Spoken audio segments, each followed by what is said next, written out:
मगध देश के राजा जरासंध का मुकुट पहनकर शिकार खेलने के लिए निकले।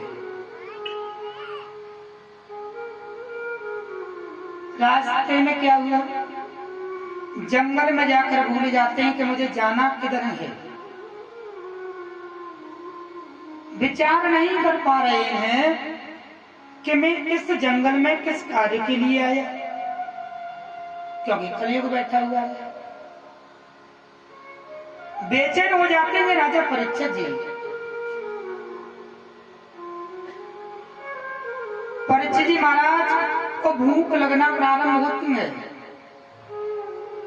एक आश्रम दिखाई दिया। आश्रम किसका है? समीप किसी का। महात्मा जी तपस्या में बैठे हुए थे, ध्यान मुद्रा में।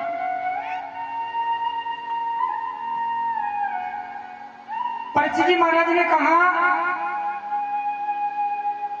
मुझे जल पीना है, मुझे प्यास लग रही है।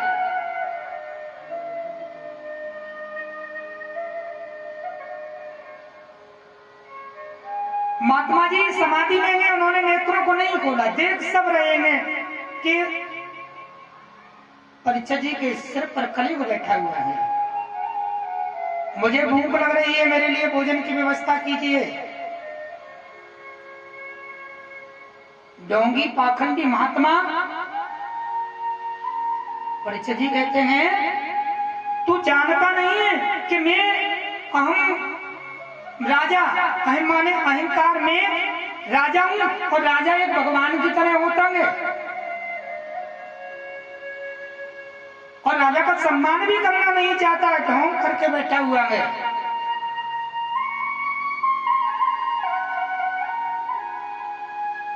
कहते हैं, जाको दुख दारिद्र देही, और ताकि मत पहले हर लेंगे।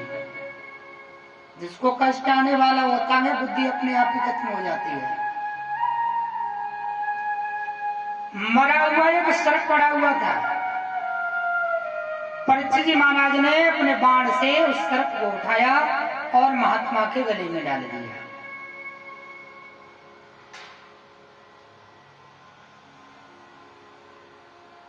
परीक्षित जी महाराज जैसे ही अपने राज्य में आते हैं, और जैसे उन्होंने अपने मुकुट को उतारा, और मुकुट उतारते ही उसी क्षण, क्योंकि सिर पर कली था, कली हट जाता है।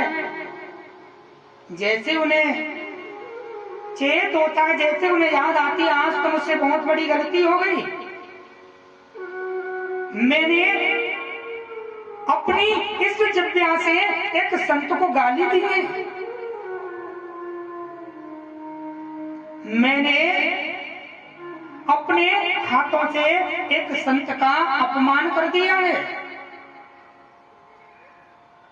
प्रभु मुझे क्षमा कर दीजिए, ठाकुर जी मुझसे बहुत बड़ी गलती हुई है।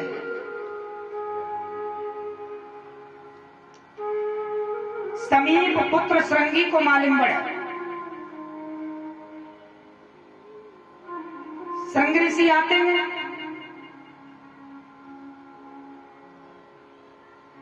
समीप महात्मा के पुत्र श्रृंगी थे। उन्होंने देखा कि मेरे पिता के गले में मरा हुआ सर्प पड़ा हुआ है। किसी ने बताया कि राजा परीक्षित जी आए थे, उन्होंने डाल दिया है। श्रृंगी ऋषि को क्रोध आता है और हाथ में जल लिया और कहा, जिस अहंकारी राजा ने मेरे पिता के गले में ये मरा हुआ सर्प डाला है, मैं उसे श्राप देता हूं कि आज से 7वें दिन तक्षक नाम का सर्प आएगा और उसे समाप्त कर देगा। और जैसे ही श्राप लगा, महात्मा जी की आंखें खुल जाती हैं। पुत्र, ये तूने क्या कर दिया? तेने एक राजा को श्राप दे दिया, वो भी परीक्षित जी को।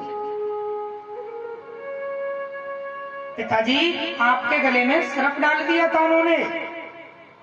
बोले, तू नहीं जानता है, उनके सिर पर कलयुग विराजमान था। समीप ऋषि कहते हैं, आप आपेसु हरतेसु पक्क नाम च बुद्धिना। पक्क कहते हैं ना बुद्धिमान बालक। मेरे गोविंद आपके भक्त को श्राप दे दिया है, मेरे पुत्र को क्षमा कर देना। परंतु ये प्रभु की इच्छा थी। समीप ऋषि ने कहा अपने परम शिष्य गौरमणि से कि जाओ गौरमणि, आप राजा परीक्षित जी के पास से आइए और राजा परीक्षित जी से जाकर कहेंगे कि वो उन्हें श्राप लगा हुआ है श्रृंगी का कि 7वें दिन तक्षक नाम का श्राप आएगा, तुम्हारे जीवन में मात्र 7 दिन बचेंगे, जाकर बताओ। राजा परीक्षित जी महाराज के पास में आए। परीक्षित जी महाराज, आपको श्राप लगा है, आज से 7वें तक्षक नाम का सर्प आपको समाप्त कर देगा। परीक्षित जी महाराज बड़े प्रसन्न होते हैं कि जो मैंने गलती की उस गलती का मुझे दंड मिला, परंतु उदास हो जाते हैं। 7 दिन में मेरी मुक्ति कैसे होगी? परंतु मन में विचार करते हैं कोई बात नहीं। ऐसा बताते हैं किसी धर्म स्थल पर जाकर अगर शरीर खत्म होता है, शरीर अगर छूटता है जीव से, तो जीव जो है गोविंद के धाम को जाता है।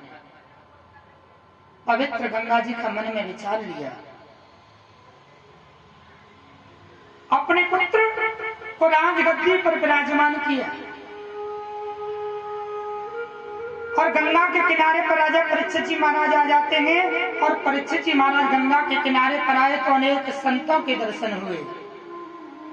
संतों को मालूम था, संत मन में विचार करते हैं राजा परीक्षित जी धर्मात्मा राजा हैं, इनकी मुक्ति के लिए ऐसा करो, दान करो। अब दान करने से मुक्ति मिलेगी क्या? दान करने से मुक्ति नहीं मिलती है।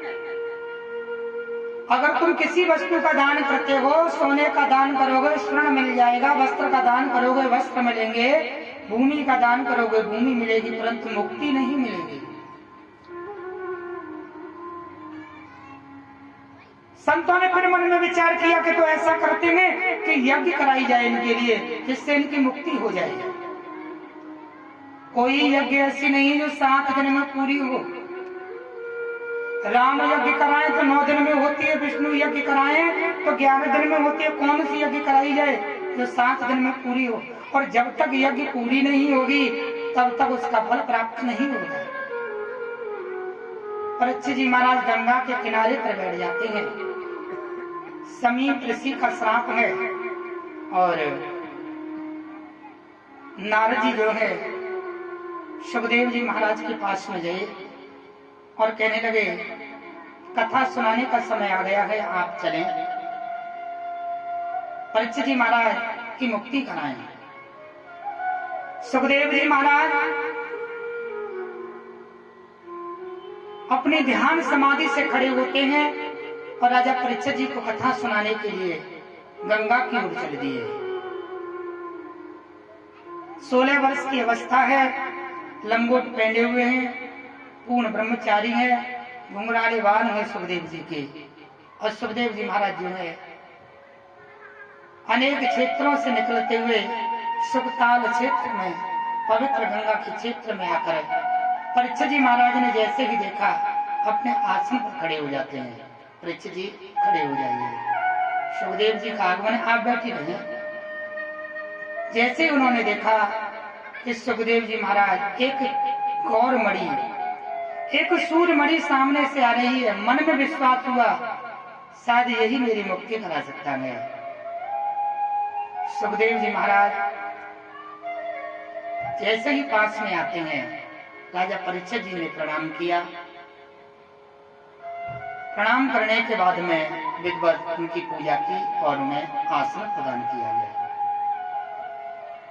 बोलिए सुखदेव जी महाराज की जय हो।